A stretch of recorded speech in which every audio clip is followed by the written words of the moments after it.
할렐루야. 네, 오늘 무더운 날씨 가운데서도 수요 예배 나온 여러분 가운데 주님 주신 은혜와 평강이 함께 하시기를 바랍니다. 반년이 쏜살같이 지나고 벌써 7월 1일이 되었습니다. 빠른 세월을 안타까운 마음으로 풍자하는 글이 있어서 소개하고자 합니다. 10대는 기어가는 듯하고 20대는 걸어가는 듯하고 30대는 뛰어가는 듯하고 40대는 수레를 탄 듯하고 50대는 말을 탄 듯하고 60대는 나는 듯하고 70대는 바람처럼 스쳐가는 듯하고 80대는 번개처럼 지나간다. 이런 말이 있습니다. 시간이 참 빠르죠. 벌써 7월이 되었습니다. 어느덧 7월이지만 7월은 무더운 날씨만큼 교회가 분주해지는 시기이기도 합니다. 우리 미래의 세대, 자녀들을 위한 사역이 가장 활발하게 이루어지는 시기가 바로 이 7월이기 때문입니다. 바야흐로 여름 사역의 계절이 이제 돌아왔습니다. 청년부는 다음 주 목요일부터 토요일까지 여름 수련회를 진행하고요.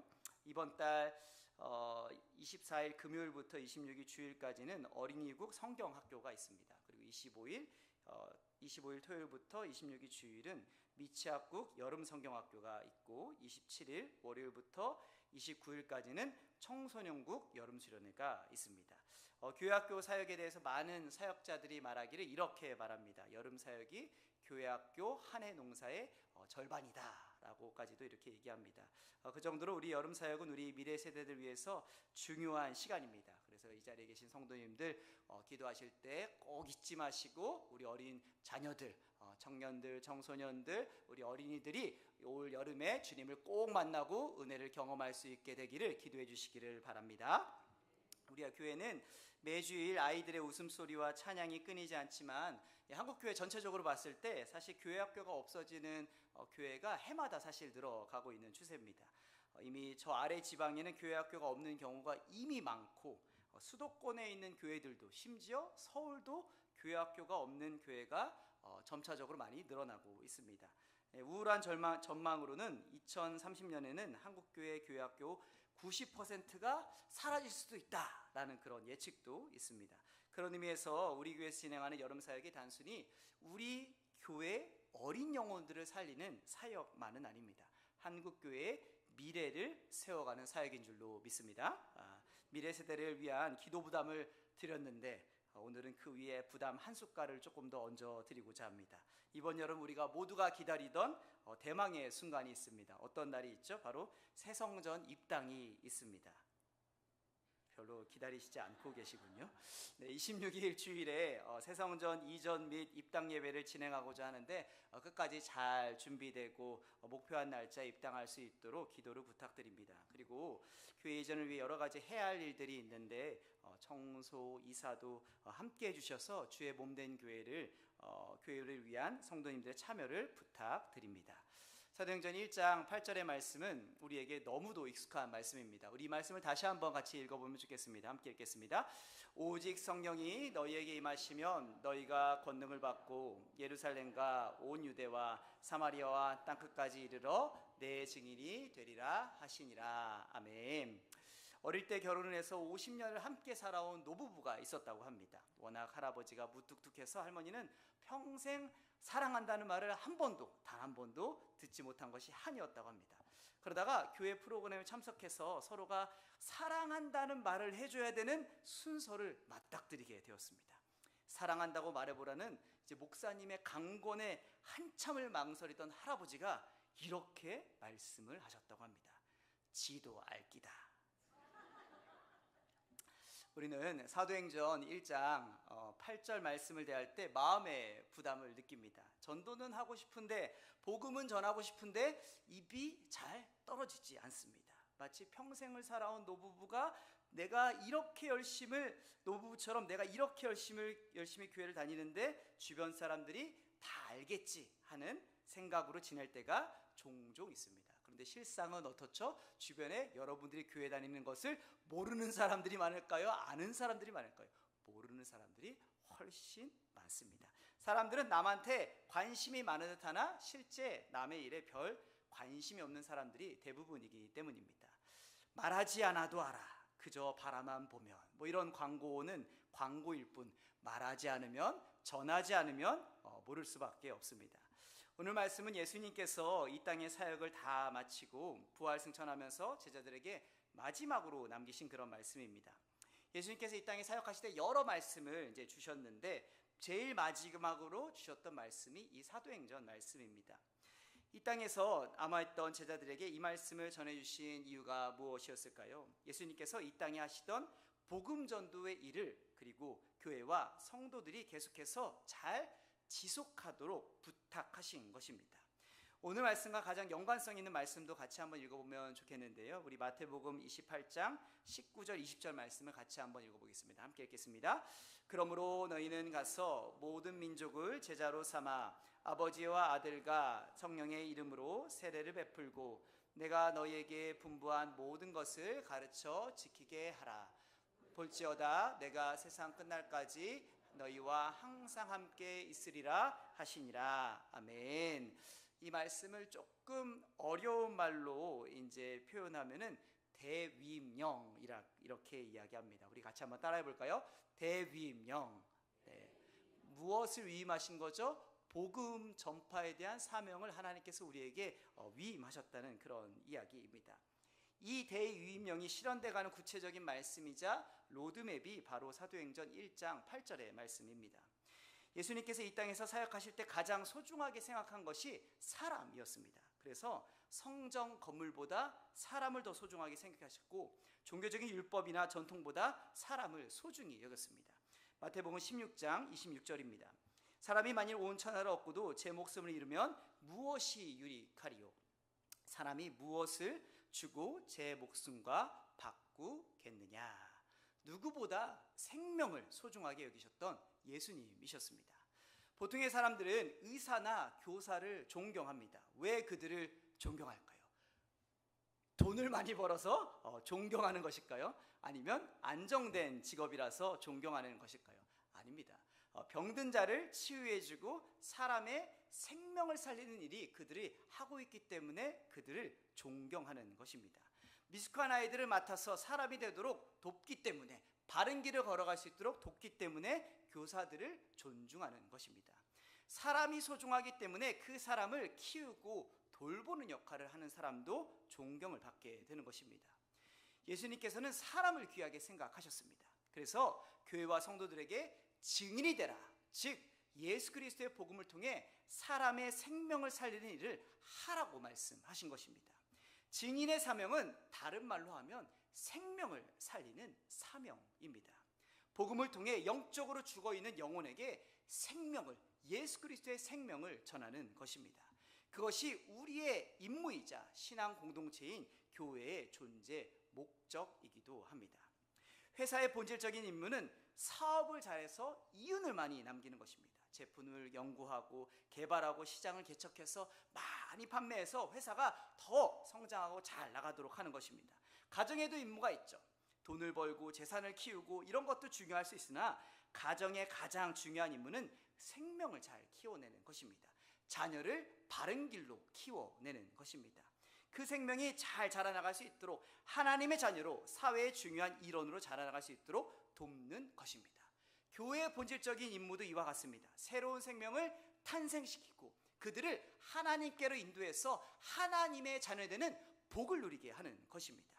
세상의 소금과 빛으로 살아갈 수 있도록 양육해서 그들 역시도 증인된 사명을 감당케 하게 하는 것입니다. 23년 전 우리 교회가 처음 개척되었을 때 그때만 열심히 복음을 증거해서 많은 사람들이 예수를 믿고 새 생명을 얻게 되는 것이 아니라 하나님의 교회는 영원히 주님 다시 오실 그날까지 복음을 증거하고 새로운 생명을 잉태케 하는 공동체인 줄로 믿습니다. 특별히 우리 교회는 더 많은 영혼을 구원코자 새로운 성전으로 이전을 하게 됩니다. 바라기는 우리 교회가 이 마지막 때에 하나님의 손에 붙들린 교회가 되기를 소망합니다. 날마다 구원받는 영혼들이 더해지는 은혜가 있기를 소망합니다. 주일에 제자훈련 수료식 및 헌신 예배가 있었는데 이번 제자훈련에는 사명학교라는 프로그램도 있었습니다. 그 배운 내용을 간략하게 잠깐 한번 소개해 보겠습니다. 하나님 우리를 향한 계획과 목적이 있습니다. 여러분 믿으십니까? 이거를 조금 어려운 표현을 하면은 사실은 무거운 표현을 하면 사명이 됩니다. 우리를 향한 계획과 목적, 그것이 바로 하나님께서 우리에게 주시는 미션, 사명인 것입니다. 각 사명은 독특성이 있으나 그리스도인 모두가 가지는 사명이 있습니다. 그것은 무엇일까요? 바로 영혼 구원의 사명입니다. 어떤 일을 하든지 무엇을 하든지 어디에 있든지 하나님의 영광을 위해 살아가는 삶을 살아가는 것입니다. 빛과 소금으로 우리가 살아가서 우리를 통해 주의 사랑이 이 땅 가운데 흘러가게 하기를 원하시는 것이 하나님의 마음인 것입니다. 예수님께서는 영혼 구원의 사명들을 우리 모두 믿는 자에게 주셨는데 우리를 그냥 홀로 보내지 않으셨습니다. 너 혼자 알아서 해봐. 내가 이제 맡겼으니까 알아서 잘해봐 라고 하신 것이 아니라 혼자 보낸 것이 아닌 성령을 우리 가운데 보내주셨습니다. 대위임령인 마태복음에도 이 성령이 언급되지만 이 대위임령이 구체적으로 이루어지는 것을 보여주는 사도행전 1장 8절 말씀은 제일 처음에 등장하는 단어가 있는데 그게 뭐죠? 오직 성령입니다. 성령이 주체가 돼서 너희가 복음을 증거할 수 있도록 인도해 주시겠다는 이야기입니다. 우리가 누구를 의지해서 복음을 증거해야 되는지 여기서 선언하고 있는 것입니다. 나의 힘, 나의 능력을 의지해서요? 아닙니다. 성령을 의지해서 성령께서 주시는 힘과 능력을 의지해서 복음을 증거하는 것입니다. 그러므로 여러분 기도할 때마다 성령 충만을 위해서 기도하시기를 축복합니다. 내 안에서 성령이 거하셔야지 불신자들을 만날 때도 말할 수 있는 담대함이 있게 되고 불신자들을 만날 때도 하나님께서 전해주실 말 역시도 생각나게 하실 줄로 믿습니다. 영혼을 향한 구령의 열정이 생겨서 하나님의 마음으로 잃어버린 영혼을 구원코자 하는 마음이 솟구칠 줄로 믿습니다. 그렇게 성령께서 우리 선한목자교회 위에 역사하셔서 복음 증거하기를 멈추지 않고 계속해서 새로운 생명이 잉태되는 우리 교회가 되기를 축복합니다. 예수님께서 증인이 되라고 명령하실 때 성령도 보내주셨지만 선교 전략도 주셨습니다. 1장 8절 말씀을 보시면 이렇게 되어 있습니다. 예루살렘에서 시작하여 땅끝까지 라고 이렇게 점점 확산되는 모양을 쉽게 볼 수 있습니다. 이것이 주께서 우리에게 먼저 건네주신 선교 전략입니다.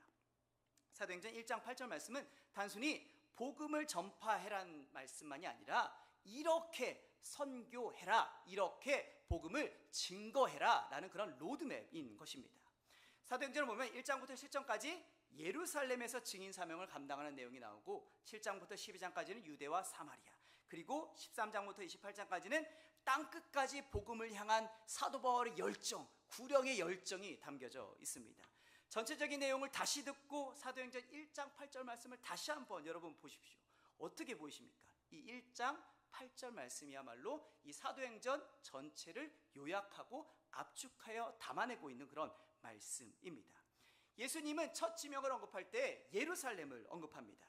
즉 지금 제자들이 있는 가장 가까운 곳인 예루살렘부터 먼 땅끝까지 말씀하시면서 차근차근 복음을 증거하라는 것입니다. 그런데 그 선교의 대상이 누구일까요? 믿는 사람일까요? 교회를 다녔다가 잠시 쉬는 사람일까요? 아니면 불신자일까요? 물론 모든 사람들은 예수님의 제자가 되어야 하기 때문에 다 선교 대상이라고 이야기할 수 있습니다. 하지만 가장 우선적으로 고려해야 할 대상자가 있는데 바로 불신자들입니다. 다른 말로 하면 이제 새신자들입니다. 새신자가 새 가족이 어떻게 하면 교회에 잘 정착하고 복음을 받아들이고 속회와 선교회를 통해 신앙의 뿌리를 내릴 수 있도록 관심을 기울이는 것입니다. 우리를 위한 프로그램도 중요하지만 예수를 믿지 않는 사람들이 어떻게든 성전뜰 한번 밟을 수 있는 기회를, 그들에게 그런 기회를 제공하는 것이 매우 중요합니다. 세례 교육받는 사람이 늘어나야 되고 세례자가 많아져야 합니다. 그것이 교회의 가장 중요한 사역이고 또한 교회의 열매인 것입니다. 복음을 전파함에 있어 가까운 곳에서 먼 곳으로 퍼져나가는 전력만큼 중요한 게 하나 더 있습니다. 복음을 전하러 가는 사람도 있지만 그 복음을 전하는 사람을 돕는 사람도 있어야 됩니다. 사도 바울의 사역만 봐도 그렇죠. 그는 유럽을 선교할 때 그 교회를 계속 개척을 했습니다. 교회를 세워서 안정되면 다른 곳에 개척하기 위해서 또 전도여행을 떠났습니다. 이 자신이 개척한 교회는 새로운 목회자를 세우고 자신은 복음의 최전선을 향해서 나아갔습니다. 바울이 선교한 교회들의 특징이 있었는데 그것은 교회들이 바울의 선교를 지속적으로 도왔다는 데 있습니다. 여러분, 땅끝까지 복음을 전하는데 어떻게 혼자 복음을 증거하겠습니까? 먼저는 하나님이 도와주셔야겠고 성도들의 기도와 후원이 있어야 선교를 할 수 있는 것이죠. 바울이 직접적으로 복음을 전함으로 선교를 행했다면 교회들은 바울을 도움으로 간접적으로 선교를 행했던 것입니다. 이 두 사역의 균형이 중요합니다. 직접 선교만 있고 간접 선교가 없다면 선교가 지속되지 못할 것이고, 간접 선교만 있고 반대로 직접 선교가 없다면 선교를 하고자 하는 동력이 상실될 것입니다. 우리는 가끔 이제 CBS나 아니면 기독교 교계 뉴스를 통해서 뭐 유럽의 교회가 어렵다, 아니면 미국의 교회가 어렵다, 이런 소식들을 접할 때가 있습니다. 사도 바울이 선교했던 그 유럽 교회들이 어떠니 그게 무슨 말이지라는 생각을 하실 수도 있습니다. 아니면 청교도들이 세운 그 미국 땅의 교회가 어렵다니 그게 무슨 말이냐라고 생각하실 수 있습니다. 근데 실제 서구의 교회들이 예전 같지는 않습니다. 저는 감리교신학대학교를 졸업하고 대학원에 입학하기 전에 딱 1년간 이제 선교단체에서 사역을 했습니다. 사진 한 번만 보여주시겠습니까? 네, 이게 제가 선교단체에서 봉사했던 그 선교단체 이제 본부입니다. 건물입니다. 굉장히 멋있죠.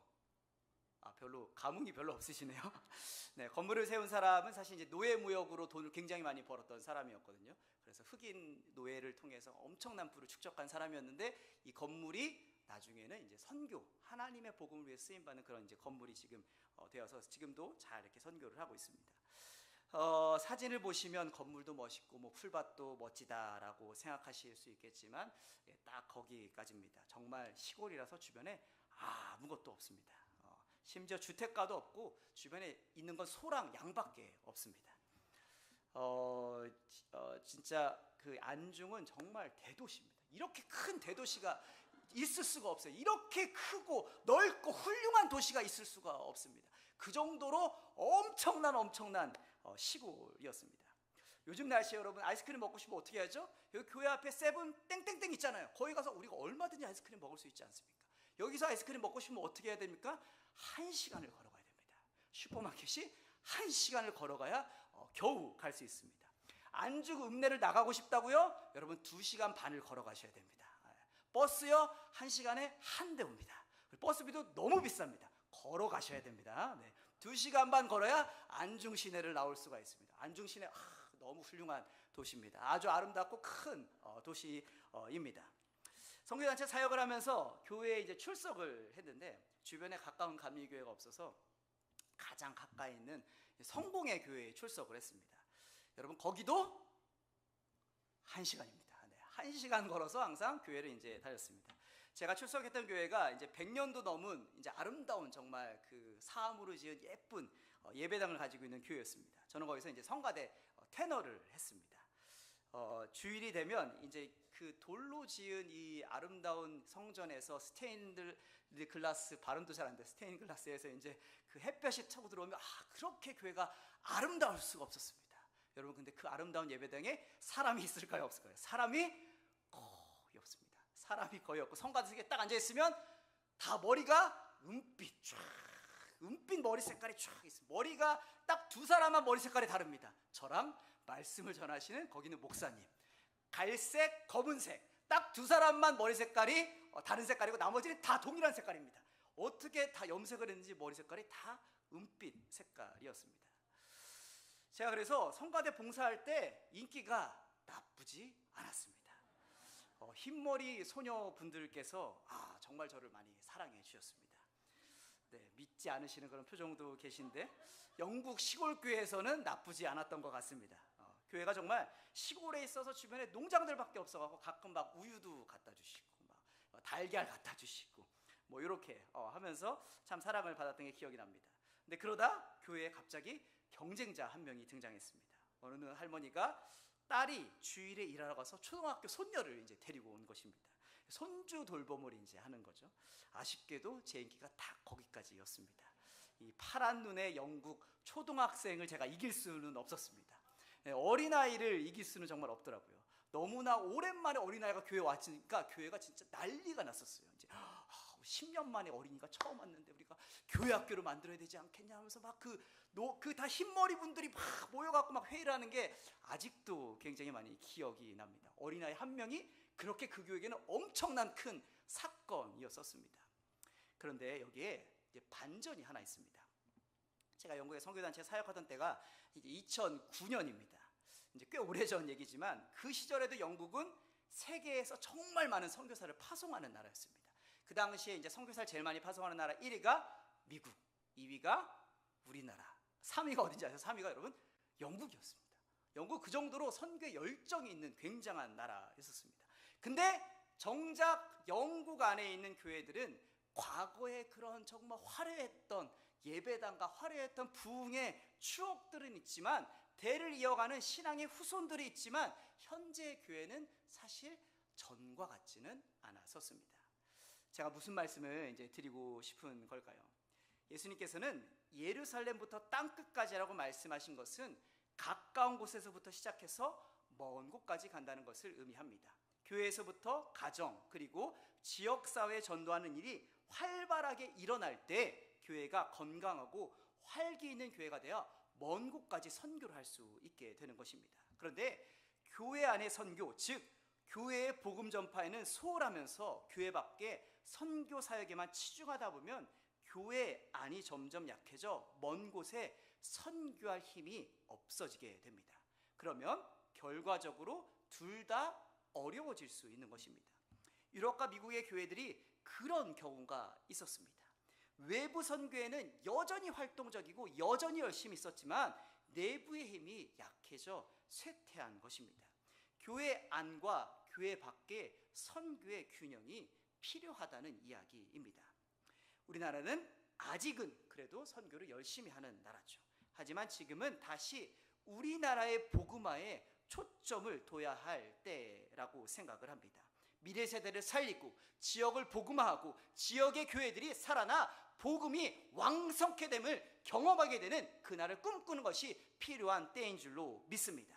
그래야 우리가 진짜 선교를 해야 될 때, 진짜 저기 선교사를 파송해야 될 때 힘있게 선교할 수 있고 그 선교사를 통해서 하나님 나라 그 땅 가운데 오는 것을 도울 수 있는 것입니다. 한국교회 모든 교회들이 살아나는 은혜가 있기를 소망합니다. 그리고 그 중심에 우리 선한 목자 교회가 그리고 우리 모든 교회 성도들이 있기를 소망합니다. 그런 의미에서 우리가 다가오는 새 성전에서 이 복음 증거에 앞장서는 우리 교회가 되면은 참 좋겠습니다.